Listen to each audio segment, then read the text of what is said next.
Welcome to Making Connections, a program about people, places, and faces in Southwood County. I'm your host, Tom Laux, RCCA Media Coordinator for the City of Wisconsin Rapids.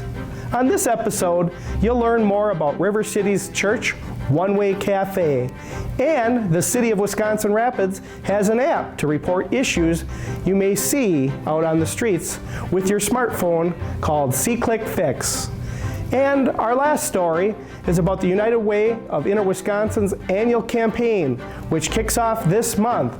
So stay tuned to our program to learn more about people, places, and faces right here in Southwood County on RCCA Media. We're here at River City's Christian Church, and I got Roy Furkey here. Roy, can you tell us a little bit about tonight's event here at the One Way Cafe? It's a Christian coffee house. The food and the drinks are free. We survive on donations from the people that come in. We have a featured artist once a month, and we also have like a worship team or something come in and start the evening off. So, is this something that goes on all year, or is it just a seasonal thing? Or we do it every month except December. December, the last year and this year, it looks like we're going to be doing the same thing. Living River Quartet out of Wausau, they asked if they could do a Christmas program last year, so we did one last year. We'll probably do it again this year, but it's set up just a hair different than this. It's just, they'll just be able to come in and perform, and then it'll be a shorter program. And with some of the performances, is it like local people, or is it all over the place where people come to perform here for music for everyone to listen to? It's all over. They come from all over Wisconsin, even some down in Illinois, Chicago and stuff.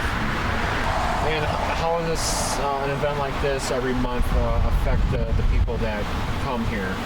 Well, we're hoping that it gives them something, some good entertainment, something to do on a Friday night. And we bring in all Christian music, so we're hoping that maybe we can affect their life in a good way. And, you know, if they're feeling down or whatever, or need a spiritual uplifting, we're hoping that'll. And I'm sure it brings a lot of families here too, right? As a whole. Correct. It's a family night. A lot of people bring their kids, and it's just a good time to get out and relax. And people can come and go as they want. They don't have to stay the whole night. And I was in there earlier there, and someone, the farthest person that came was all the way from Chicago. That's quite something. Right. Yeah, they traveled quite a ways. The original founders, they're actually from Florida, so they were coming up once a year to perform from Florida. So that would have been a farthest traveling group. So. Well, Roy, thanks for letting us come down here and see what this is all about there and sharing with everyone out there. All right, thank you. Thank you. Your love is healing. Your love is making a believer out of me.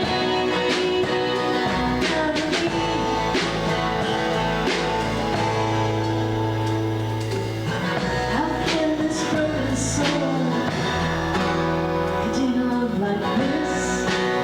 On location at River City's Christian Church, for Making Connections in RCCA Media, I'm David Ballerstein. Hi, Ray Starks here. I'm the Code Enforcement Officer for the City of Wisconsin Rapids. I am the officer that comes around and tells you if you need to clean up your yards or mow your grass or shovel your sidewalks. Today I'd like to talk to you a little bit about SeeClick Fix. SeeClick Fix is a smartphone app. It's something that the City of Wisconsin Rapids brought on board earlier this year, so in the beginning of 2015. And what it does is it allows people to report problems they see within the city. And it's not all just code enforcement either. SeeClick Fix crosses all the city departments that are out and about, police department, city streets department, park department. We all have a portion of SeeClick Fix that we're using. I use it probably the most. It's an app where it allows a person anywhere in the city to go on their smartphone, click on a few buttons or click a few buttons on the app, and it allows you to report something that you don't feel is right. It gives you an opportunity to report it anonymously, or you can report it as yourself or as whatever name you choose to use on there. We have several people that don't like to have their names on these open app sites, so they use different names. And what happens is you go in there, if you see something such as a vandalism complaint, a pothole in the street, tall grass issues, rubbish and garbage issues, you just go in there and you can choose from the app. Once you click on it, the first thing you're going to choose is your location, and it's going to give you an opportunity to either pick your location. If you're standing nearby it, it'll bring up that location and you can verify it, or you can actually punch in the actual address of where you see the problem. And then it's going to ask you, what type of problem is this? And it has an entire pick list of things that you can choose from. Yards and parks and streets, street lights out, potholes in the street. You can pick from all these things, and then it's going to ask you another question. There's going to be, again, a pick list, a whole series of questions that you can answer. Is it, let's say it's a rubbish complaint, what is it? Is it garbage in the yard? Is it junk car sitting in someone's yard? It's going to ask you this, and then you're going to answer that, and it gives you a free space where you can type in whatever you'd like us to know about this. And then once you press this and you send it, it comes directly into the city offices. There, the computer, which is known as the administrator, chooses which department it should go to, and it's an automatic. It all happens within seconds. And once you've pushed that send button on there, the computer chooses who it should go to, and in my case, if it comes to code enforcement, I get a email on my computer. It tells me that I have something I need to look at. I also have a smartphone, and it comes to my emails come to my smartphone. So if I'm out and about in the streets, I can actually go by what you've just punched in. I can go check on it immediately and decide whether or not it's a problem. And once that decision's been made, then I can promote this issue into my computer, where we look at it and we send out letters. Also, SeeClickFix gives us the availability to tell you that we've looked at your issue. If this is something that you wish to hear about, you wish to know if we're actually going to do anything with it, or if we don't see the problem you see, or if you wish to make comments, that availability is on SeeClickFix. You can go in there into the comments section and you can tell us what you think. We can also report back to you. We'll send you an initial report acknowledging that we received your issue on SeeClickFix. You'll get that acknowledgement, and then at the end, we will close that out, and we'll tell you that we've worked on this, we've closed it out, and it's no longer an issue.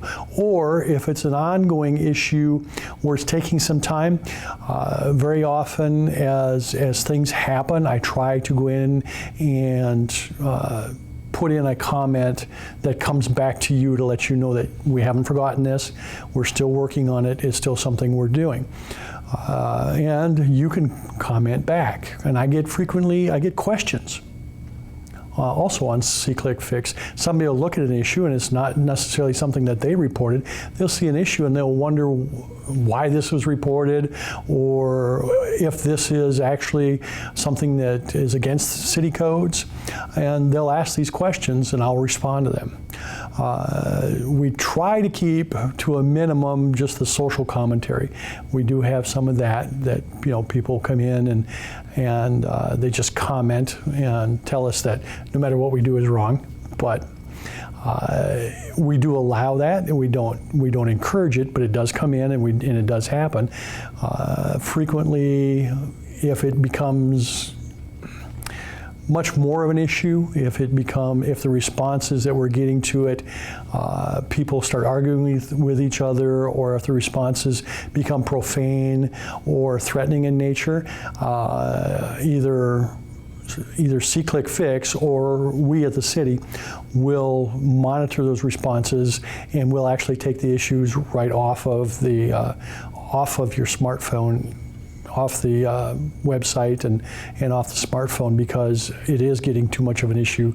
It is becoming too virulent, too hot, and we don't, of course, we don't want somebody threatening people. We don't want anything like that happening. So we do monitor that so people can feel safe in their reporting. It's not something where you have to give your name and address. You can safely report these things, and nowhere does your name and address show up unless you want it to. So you don't have to worry about someone knowing that you were driving along in the city of Wisconsin Rapids and you spotted something you didn't like and you reported it to the city. Well, some people don't care to be known to be doing that. So C-Click Fix ensures that you don't have to be known as the reporter, but you still get a response. It doesn't leave you hanging out there not knowing whether or not something was ever going to be done. You're still going to get a response from C-Click Fix. And the response comes from the city telling you that, yes, we're looking into it, or no, this really isn't an issue by city code. So those are a few of the things that C-Click does for us and for you. We also use C-Click Fix as city employees. It gives us a reporting system to anybody that's driving along, and if I'm driving along and I happen to see a complaint, a streets complaint, I can report it via C-Click Fix, and it'll go straight to the streets department. I don't have to wait till I get back to the office, look at my scribbled up notes, and hope to remember what I saw. I can report it immediately. Or the people who are out and about every day, the police officers, the garbage men, the street workers, if they see something that they feel I should know about, they can go into C-Click Fix and report it, and it comes to me right away. Again, they don't have to take notes. They don't have to try and remember what they saw and remember to call me with the issue. They can just go on their smartphone, click a few buttons off the app, and I get these complaints. So we use this quite frequently. Plus, we're able to, once we receive these complaints, we're able to generate a work order. It's a numbered work order with a date, and if there's a photograph on C-Click Fix, it prints the photograph for us. It gives us the address and what the issue is and any comments made. So this work order is very nice. I have an entire clipboard full of these work orders that I page through every day to remind me to recheck these things. So that's a few of the things C-Click Fix does for us and does for you out there. And C-Click Fix is not the only option out there, of course. We still do things by telephone. I still receive quite a number of reports by telephone. People call my office directly and report things that they see. We also, off the city website, you can contact us through C-Click Fix or through another program. There's another area to report problems on the city website, and it also comes to my computer through a different program. So there's multiple options, and I still have people that stop up in the second floor of City Hall to talk to me directly. C-Click Fix has been an extremely valuable asset to the city of Wisconsin Rapids, and particularly to my office in code enforcement. It's something that we're using every day, and we hope to see it continue to grow. We want more and more citizens, and even people just passing through the city of Wisconsin Rapids, to use C-Click Fix. If you see a problem, report it. We can't fix it if we don't know about it, so we'd really like to have it reported, and C-Click Fix gives you an opportunity to do it very quickly, very discreetly. And we hope that this grows as we go along. We're getting a lot of usage now. We're seeing quite good numbers coming in through C-Click Fix, but we'd actually like to see more. We know there's problems out there. We'd like to have them reported so we can have them fixed to make our city the best city it can be. We want to see a clean, safe, beautiful city, and with your help, we can achieve that through C-Click Fix. Hello, this is Jesse Austin with River Cities Community Access Media on behalf of Making Connections. I'm standing outside the offices of United Way of Inner Wisconsin at 351 Oak Street in Wisconsin Rapids. I'll be discussing the 2015 fundraising campaign with Terry Johns, Executive Director of United Way of Inner Wisconsin, and with campaign chairperson John Culhane. Hello, Terry. Hello, welcome to United Way of Inner Wisconsin. United Way of Inner Wisconsin serves Southwood and all of Adams County. Our campaign dates are officially September 1st through October 31st, though we do accommodate companies that can't meet in the fall, and we will have their campaigns in the spring or summer or whenever it works best for them. We have a campaign sweepstakes this year where individuals can win a $1,000 cash prize. We have 5 prizes, and to qualify for those, you need to make a donation somewhere between August 1st and November 20th. The goal of our campaign is to raise funds for our strategy areas of education, income, health, and safety net service. Partner programs are determined through our review panels and community impact funding process. In the spring of each year, we ask partner programs in the community to request funding through a written proposal, and then we have several panels of volunteers, usually between 30 and 40 volunteers from the community, that will review all of those applications and then prioritize them based on the needs that have been determined through our agenda for change in our strategy areas of education, income, health, and safety net service. Those review panels make a funding recommendation to our Community Impact Committee. The Community Impact Committee reviews those recommendations and makes a final recommendation to our Board of Directors for approval for funding for the following year. Then we spend the fall raising those dollars that we promised earlier in the spring. So it's great incentive and motivation to raise the needed funds for the partner programs, coalitions, and initiatives that United Way has decided to support. We have some special events that go on throughout the time of campaign from the beginning of September until the end of October. On September 15th, we have our United Way Day at McDonald's, which is from 7 a.m. to 7 p.m. A portion of the proceeds will be donated to the campaign, so we encourage people to come on out and enjoy some food and fellowship at our local McDonald's here in Wisconsin Rapids. On September 22nd, we have a Community Shred Day, which will take place at River Cities Bank from 10 until 1. And that event, $1 per pound of shredded paper will be donated to United Way by River Cities Bank, up to $1,000. So that's a great opportunity for us to make some money and for community members to get their confidential items shredded. And then on October 2nd, we have a community-wide denim day, which is a fun way to, maybe dress down at work when that's not normally something that you get to do, and make a $5 donation to our campaign and have the opportunity to dress casual for the day. And then we also have our Day of Caring in October, where individuals can come out and help us rake yards for our elderly and disabled neighbors who maybe couldn't do that on their own. And so we encourage people to get involved with any or all of these events. There's a wide variety of opportunities for companies to boost participation. Perhaps those are through giveaways or fun events. Very popular with employees are free vacation days, an additional day off. Or there is, food is always a good one to draw people in. Some people will have maybe a potluck or a kickoff pizza party or something to that effect. And then we also see a wide variety of fundraisers that go on, from golf outings to benefit the campaign all the way, to a bake sale. So there's a wide variety, and we do have a lot of those ideas, best practices that we've learned from organizations posted on our website at uwiw.org.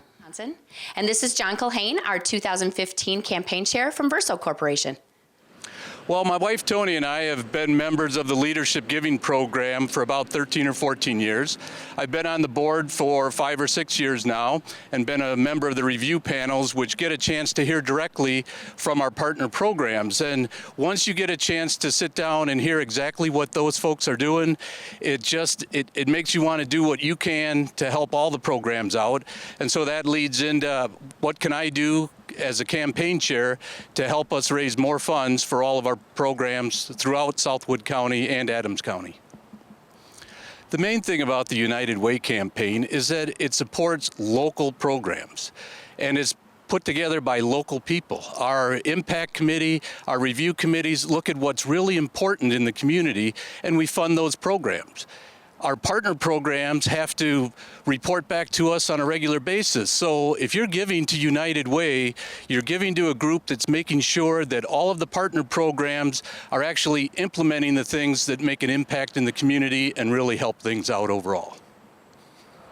Hi, I'm standing outside the offices of the North Central Community Action Program, one of the beneficiary agencies of the United Way of Inner Wisconsin. I'll be talking to Executive Director Jeff Sargent and also getting a personal perspective on how North Central Community Action Program helps people throughout this region. I'm Jeff Sargent. I'm the Executive Director of North Central Community Action Program, and I want to talk about a couple of our United Way funded programs. The first one is the Emergency Housing Assistance Program, and this program provides emergency rental assistance and emergency lodging to people that have housing challenges or people that are experiencing homelessness. The other program that the United Way assists us with is screening for the food pantry. We have a relationship with the Southwest Emergency Pantry Shelf, or the SWEPS Food Pantry, as they're known in the community, and we do the screening for the food pantry for people coming in to receive emergency food assistance. The United Way of Inner Wisconsin funds are critical to our operation. They're the most flexible funds that we have that allow us to assist people that don't necessarily meet other criteria for other state and federal programs. And this program allows us to work with families locally in our community in a way that meets their needs. I just wanted to thank you for taking the opportunity to speak to me for a few minutes about your experience here at North Central Community Action Program. Certainly. Can maybe just let us know why you came in today? A year and a half ago, I shattered my left arm in a farming accident. It was so severe that I've had 5 major operations on it since that time. I'm 61 years old. I have stage 4 incurable cancer, and it's been hard to make ends meet. And the pantry has really helped me in just bridging the gap between no food whatsoever and enough food to get by. Okay. It's been very helpful. Has it been difficult to ask for help? Oh, it is, yes. Like most people in the Midwest, you take a pride in working and in earning your own keep. That's the way we're raised. That philosophy is drilled into us, and it's a good philosophy. You should have self-pride. So it's embarrassing to ask. How often have you come to the food pantry? 3 times this year, and then I hadn't been back for 8 months, and then 4 times the year before that. I think it's a valuable asset to the community, and it helps a lot of people, probably much more than we know. And also, people should know the majority of people that have to go through this are children and the elderly. So it's not people talk about entitlements, that people are abusing the system. I don't think that's happening. In our Emergency Housing Assistance Program, in 2014, we served 131 households, which equaled about 299 individuals. And with the food pantry screening, we provided assistance to about 1,500 households with 3,500 individuals approximately in those households receiving emergency food. So Terry, thank you so much for talking to our audience about the United Way campaign for 2015 and how they can participate and help. Is there anything else that you would like to say to the citizens of Wisconsin Rapids and the surrounding community about how they can be involved and the importance of the campaign to the community? I just want to thank everybody who has made a donation to our campaign in the past and really encourage people to make a donation. All of the dollars stay local. It's helping your friends, family, neighbors that are in need. And it's really important that we all take care of our community. After all, it does belong to all of us, and it's our responsibility to make sure it's a great place to live, work, and play. Thank you, Terry. Thanks. Reporting for Making Connections, this is Jesse Austin.